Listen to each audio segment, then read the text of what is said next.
Hello mga Melody! Kamusta kayo? Ano nga ba yung Facebook subscription? So yun nga mga Melody, no, naka-receive ako ng for setup na ako dyan. So syempre, inalam ko kung ano yung Facebook subscription na yan. Kasi bago sa akin yan, di ba? So yun na nga.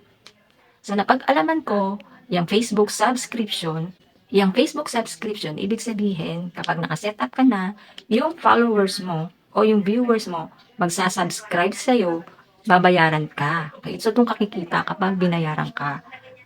So, pag nag-subscribe sa'yo, nakasetup ka dyan, halimbawa, sinet up mo yung ah, Facebook subscription mo ng 555 pesos. Minimum lang yun, guys, ha.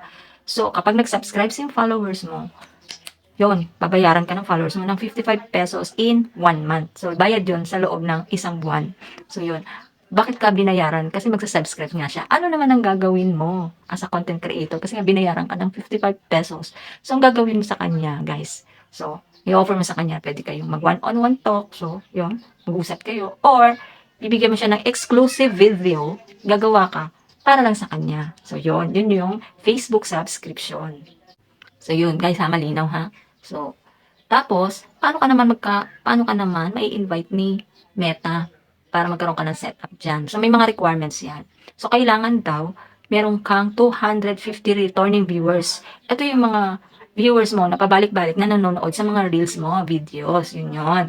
Or, pwede kang magkaroon ng 10K followers. So, pag nagkaroon ka na ng 10K followers, so, pwede ka na rito. Then, meron pang isang requirements. So, kailangan magkaroon ka ng 50K post engagement. So, ano yung 50K post engagement?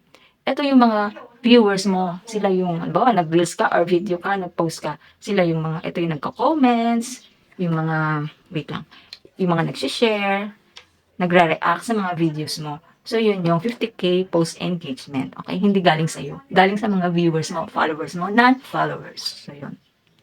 And then, may isa pang requirements, mga Melody, no? Yung 180K minutes views. So, yun. Pag nagkaroon ka na nun, ayan, magkakaroon ka na ng setup tools para dyan sa Facebook subscription. So, yun.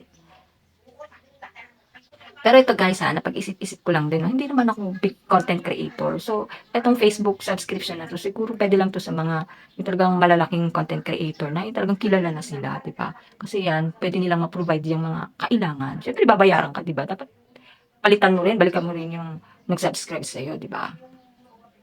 Ako naman guys, kaya ako nagkaroon ng ganyan setup. Siguro dahil 22K followers na ako, tapos may 250K post engagement na ako, at saka yung na-reach ko na yung 180K minutes views, kaya na-invite ako dyan, no? May post na ako niya. Kaya lang napag-isip-isip ko, hindi naman ako big content creator. Tsaka masyado akong busy person. Nasa sa inyo yan kung gusto nyo yung i-set up, no? So ako na-try ko siyang i-set up. Wala lang, curious lang. So yun, pwede, ngayon, naisipag-isip-isip ko na ganun pala siya. So, siguro pwede ko siyang i-unsubscribe. Pwede naman yun, no? So, may tutorial naman din para dyan. Okay, mga Melody, kakaintindihan tayo. Bye!